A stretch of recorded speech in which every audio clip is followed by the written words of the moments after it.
दर्शकवृन्द नमस्कार। AP talk टाइममा स्वागत छ। म मनोज जोशी।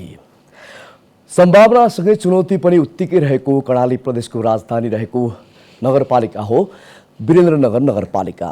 कर्णाली प्रदेशकै बढी जनसङ्ख्या भएको भनिएको यो नगरपालिका विभिन्न धार्मिक, सांस्कृतिक र पर्यटकीय हिसाबले पनि उत्तिकै महत्त्व छ। कर्णाली प्रदेशको केन्द्रबिन्दु मानिएको सुर्खेतको वीरेन्द्रनगर नगरपालिकामा पछिल्लो समय बढ्दै गएको शहरीकरण र जनसङ्ख्या वृद्धिले नगरपालिकामा विभिन्न चुनौती पनि थप्दै गएको छ। आज हामी समग्र नगरपालिकाको विकास निर्माणदेखि समस्या, चुनौती र आजसम्मको नगरको अवस्थाबारे जान्ने प्रयास गर्नेछौँ। कार्यकाल सकिँदै गर्दा के भन्नुहुन्छ त मेयर साहब? हामीसँग हुनुहुन्छ देवकुमार सुवेदी, उहाँ वीरेन्द्रनगर नगरपालिकाका मेयर हुनुहुन्छ। स्वागत छ मेयर साहब यहाँलाई। धन्यवाद, नमस्कार। कस्तो छ यहाँलाई? आराम हुनुहुन्छ? ठिकै छ। कहिले आउनुभयो काठमाडौँ सुर्खेतबाट? हिजो दिउँसो मात्रै आएको। चुनाव जितेर अहिले सुर्खेतको वीरेन्द्रनगर नगरपालिकाको यहाँ मेयर बन्नुभएको छ। चुनावभन्दा अगाडि जनता समक्ष गरेका वाचा बन्धन भनौँ प्रतिबद्धता यहाँले पुरा गर्नुभयो?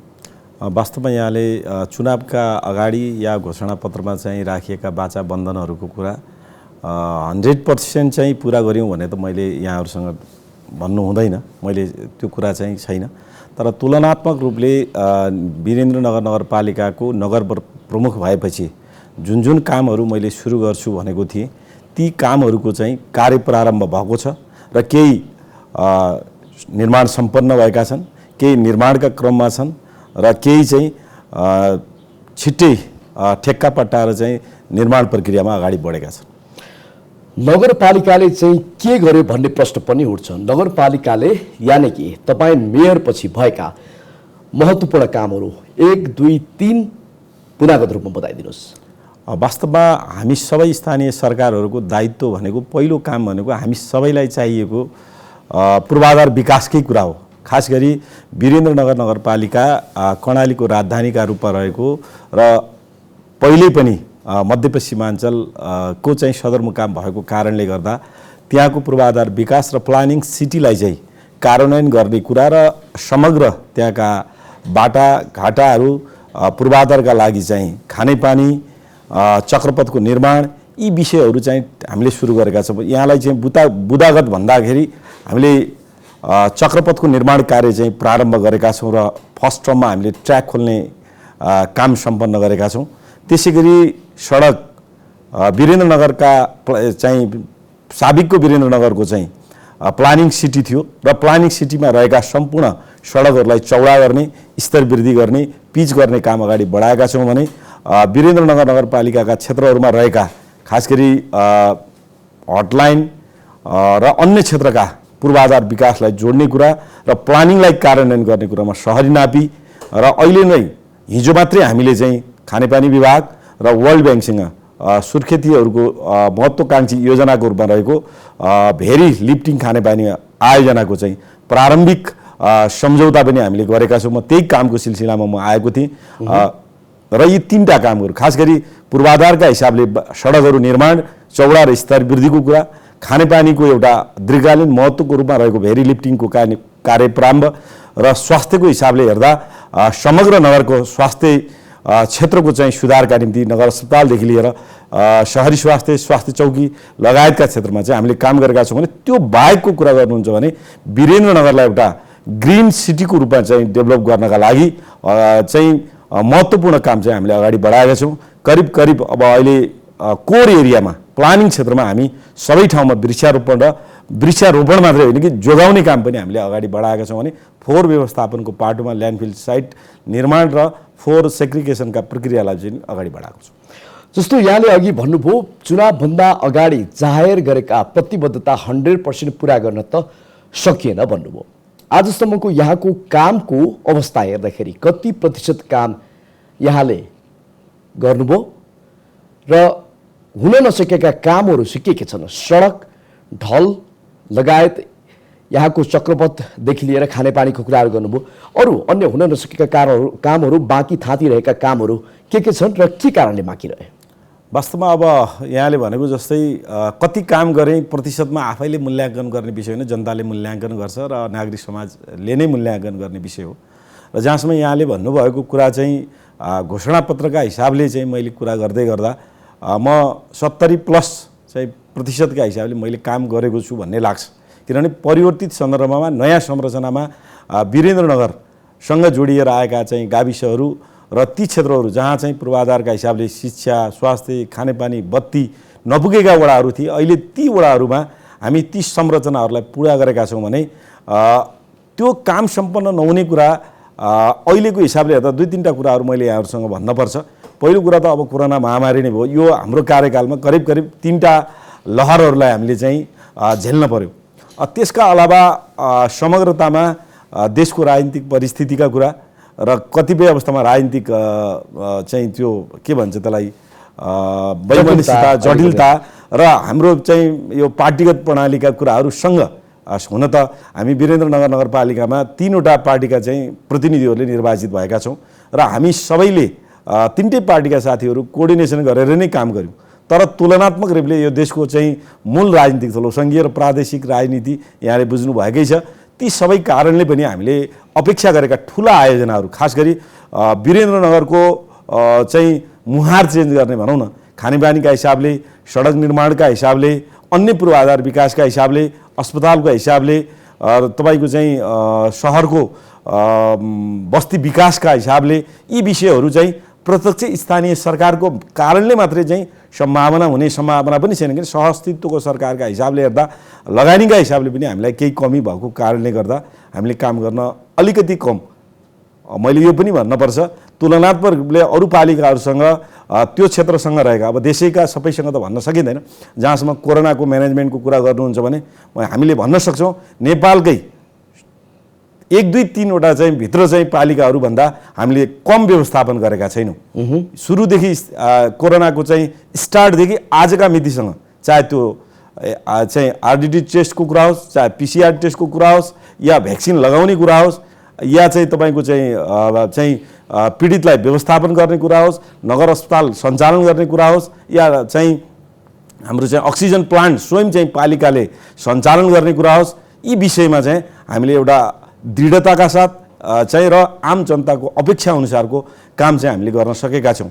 जस्तो कोही कतै कुराहरू पनि आयो कि वीरेन्द्रनगर नगरपालिकाले नाकाबाट, यानि कि बाहिरबाट आउने जति पनि नागरिकहरू छन्, कोरोनाको समयमा उनीहरूलाई व्यवस्थापन गर्न चुक्यो भन्ने समाचार पनि प्रकाशित भयो। स्वभावतः यहाँले पनि हेर्नु भएको होला। यी समाचारहरू वास्तवमा आएका पनि हुन्, तर हामीले हाम्रो ठाउँबाट सिङ्गो कर्णाली प्रदेशका सबै जनताको म्यानेजमेन्टको हिसाबले हामीले त्यो सक्ने क्षमता पनि थिएन र सङ्घीय र प्रादेशिक सरकारले हामीलाई कोरोना व्यवस्थापनका निम्ति पहिलो लहरमा कुनै पनि सहयोग गरेको पनि थिएन।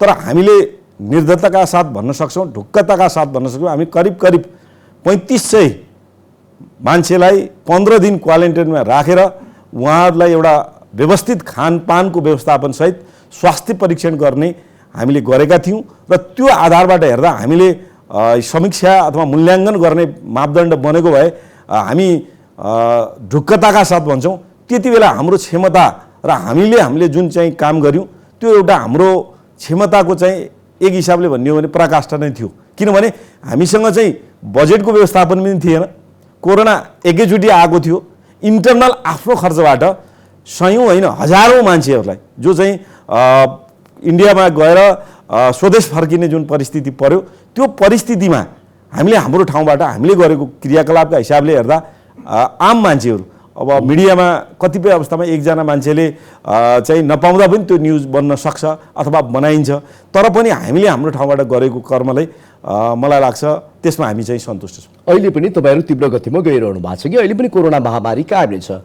अब बाहिरबाट अथवा भनौँ भारतबाट भित्रिएका जति पनि नागरिकहरू छन् उनीहरूलाई पूर्ण रूपमा परीक्षण गरेर आइसोलेसनमा राखेर मात्र यहाँले घर पठाउने गर्नुभएको छ। अहिले चाहिँ त्यो काम चाहिँ प्रदेश सरकारले चाहिँ अर्को पालिकामा गर्ने व्यवस्था मिलाएको छ योचोटि चाहिँ। र हामीले चाहिँ हाम्रो ठाउँबाट आउँदा वीरेन्द्रनगरमा पिसिआर चेक, एन्टिजेन चेक र खोपको व्यवस्थापन र आवश्यकता पर्दा चाहिँ आइसोलेसनमा बस्न चाहने मान्छेहरूका लागि व्यवस्थापन र त्यसका लागि आवश्यक अथवा कोरोनाका लागि आवश्यक पर्ने न्यूनतम औषधिको व्यवस्थापन चाहिँ आजका मितिसम्म हामीले गरिरहेका छौँ र जुनलाई अक्सिजनको चाहिने व्यवस्था छ त्यो पनि हामीले निःशुल्क चाहिँ व्यवस्थापन नगर अस्पतालबाट गरिरहेको अवस्था छ। करिब करिब यो 5 वर्षको अवधिमा वीरेन्द्रनगर नगरपालिकामा जो बस्छन् स्थानीयहरू कतिको चित्त बुझाउन सफल हुनुभयो यहाँ?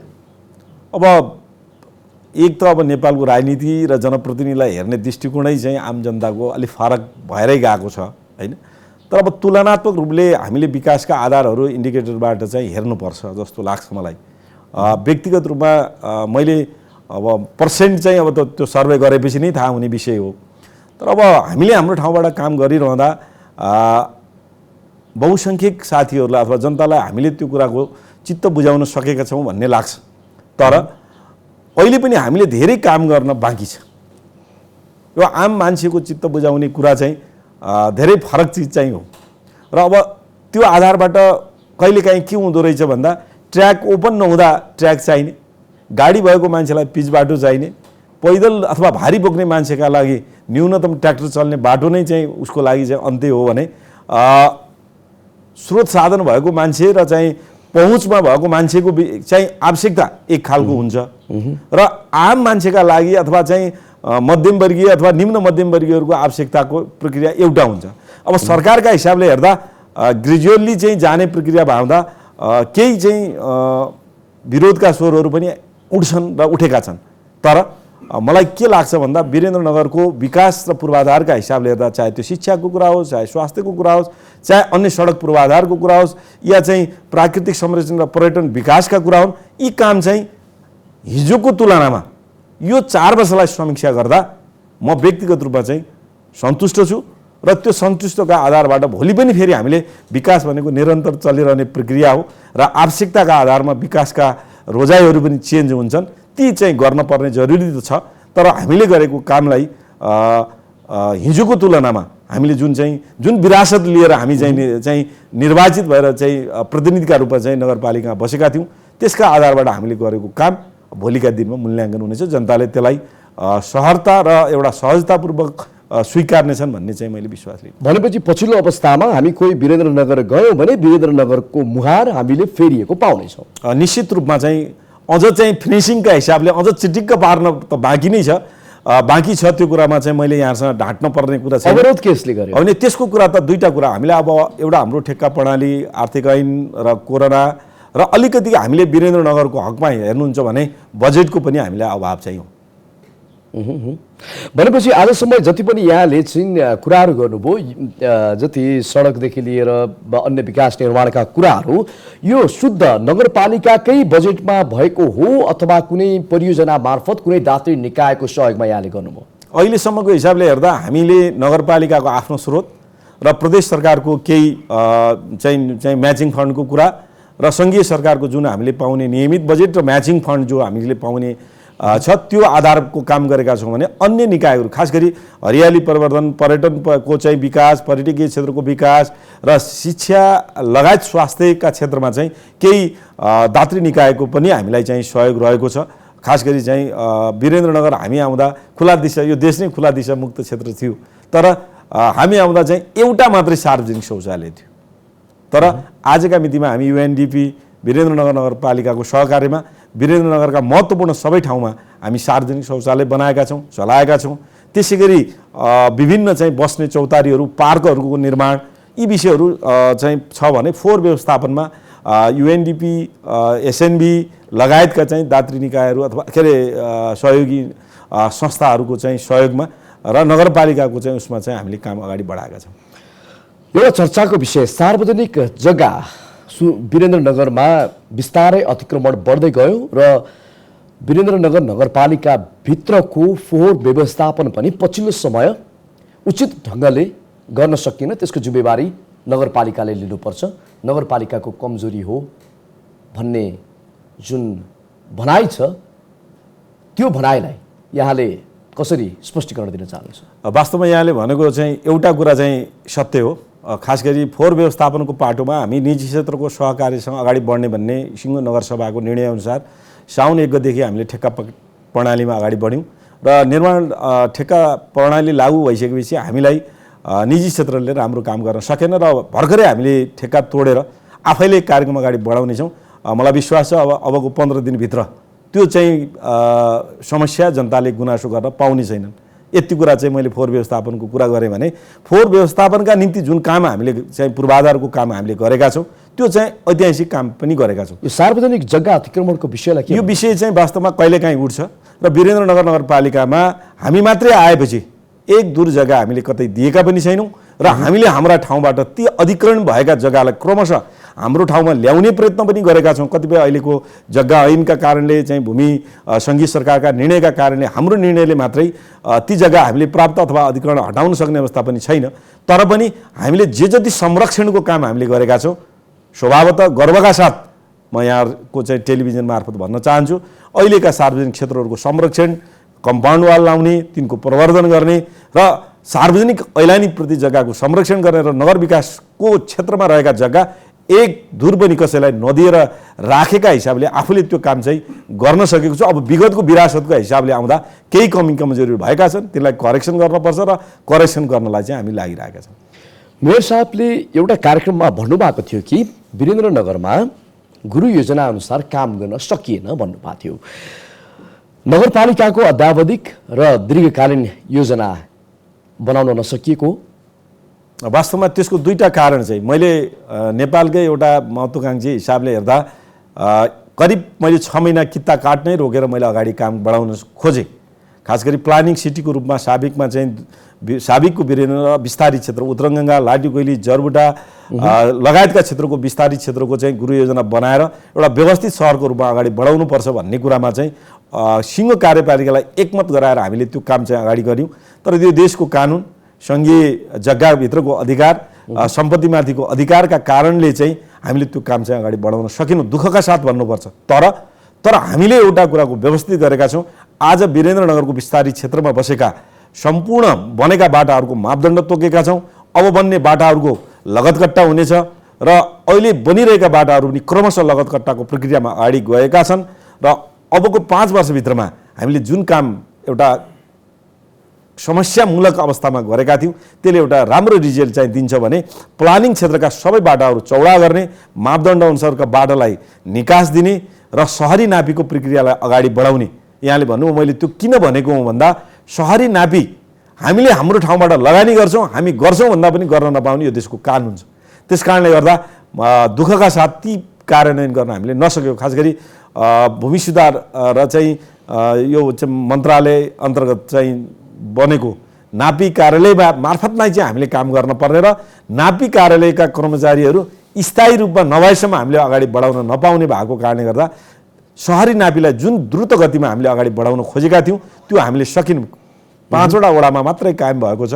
आजसम्म र अरू 4वटा वडाको नाप नक्सा चाहिँ कायम भएको छ। त्यो आधारबाट मैले चाहिँ केही गुरु योजनामा भएका समस्याका विषयमा बोलेको थिएँ। मेयर साहब अब कार्यक्रमको अन्तिममा हामी आइसकेका छौँ। निर्वाचित एक मेयरले भित्री मनबाट चाहेमा जनताका सामाजिक समस्या र विकासमा कतिको भूमिका खेल्न सक्छ? अब वास्तवमा हाम्रो शासन प्रणालीका हिसाबले हेर्दा जननिर्वाचित मेयरले धेरै ठुलो महत्त्व अथवा भूमिका खेल्न सक्छ जस्तो कानुनत त्यो कुरा देखिन्छ। तर अब हाम्रो पोलिटिकल अवस्था हाम्रो चेतनाको स्तर र हामीले आम जनता समक्ष चुनाव अगाडि गर्ने जुन चाहिँ के प्रतिबद्धताका हिसाबले हेर्दा बाचालाई चाहिँ कार्यान्वयन गर्ने तहमा समग्रतामा मेरो आफ्नो अनुभव हेर्दा प्रशासनिक सुधार सहितको राजनीतिक इमान्दारिता हुन जरुरी चाहिँ छ। यो दुईटा प्रशासनिक सुधार र राजनीतिक इमान्दारिता भयो भने निश्चित रूपमा आम जनताको अधिकतम चाहनालाई स्थानीय सरकार र संविधानतः व्यवस्था भएको कुरा। तर यहाँ कतिपय अवस्था के छ भन्दा स्थानीय सरकारले हाइड्रो पावर बनाउँछौँ भनेर चाहिँ घोषणा गर्ने अथवा घोषणापत्रमा लेख्ने जनता त्यही कुरा चाहने हैन 200-500 बेडको अस्पताल सञ्चालन गर्छौँ भनेर हामीले घोषणापत्रमा लेख्ने र त्यो कुरा चाहिँ जनताले पछि प्रश्न गर्ने यी विषयहरू चाहिँ हाम्रा महत्त्वाकांक्षी योजनाका रूपमा अथवा चुनावी प्रोपोगन्डाका रूपमा प्रयोग गर्ने भएका कारणले गर्दा चाहिँ हो। तर स्थानीय सरकारको चाहिँ जुन अधिकार क्षेत्र छ जुन अधिकार क्षेत्रभित्र रहेर काम गर्नुपर्छ र जुन सीमित स्रोत साधन छ त्यो साधनभित्र इमान्दारीपूर्वक राजनीतिक नेतृत्वले काम गर्न सक्यो र प्रशासनिक संरचनाले र केही कानुनी प्रक्रियालाई चाहिँ सहजतापूर्वक गर्न सक्यो भने जननिर्वाचित प्रतिनिधिले जनताका धेरै काम गर्न सक्छ। मेयर साहब, अन्तिममा एकदम संक्षिप्त 2 लाइनमा सकाइदिनुहोस्। आम टेलिभिजन हेरेर बसेका दर्शक र यहाँको नगरपालिका वीरेन्द्रनगर नगरपालिका लगायतका क्षेत्रका स्थानीयलाई के भन्न चाहनुहुन्छ, यहाँले के सन्देश दिन चाहनुहुन्छ? वास्तवमा आजको दिन जुन यहाँको चाहिँ टेलिभिजनमा बसेर आफ्ना कुरा राख्न पाएँ, खास गरी वीरेन्द्रनगरवासी सम्पूर्ण दाजुभाइ दिदीबहिनीहरू र आम दाजुभाइ दिदीबहिनीहरूलाई अनुरोध गर्न चाहन्छु, समग्र नगरको विकासका निम्ति हामी सबैको हातेमालो, इमान्दारिता र सहयोग स्थानीय सरकारलाई जरुरी छ। अहिले जे जति कामहरू अगाडि बढेका छन् ती कामहरूलाई सबैले सहयोग गर्न सक्यौँ भने हामी निकट भविष्यमा वीरेन्द्रनगरको मुहार फेर्न सक्छौँ र त्यसमा आम वीरेन्द्रनगरवासी, राजनीतिक दल, नागरिक समाज सबैको सहकारिताको अनुरोध गर्न चाहन्छु। यहाँ समाएर आफ्ना महत्त्वपूर्ण भनाइ राख्नुभयो, त्यसको लागि मेयर साहबलाई धेरै धेरै धन्यवाद। धन्यवाद, नमस्कार। यहाँको AP1 टेलिभिजनले वीरेन्द्रनगरवासीका चाहना र सिङ्गो एउटा प्रतिनिधिका हिसाबले पनि आफूले गरेका चुनावी प्रतिबद्धता अथवा विकास निर्माणका कुराहरूलाई जुन भन्ने अवसर चाहिँ प्रदान गर्नुभयो, त्यसको लागि AP1 परिवार र जोशी सर लगायत टिमलाई म हार्दिक धन्यवाद दिन चाहन्छु। धन्यवाद, नमस्कार।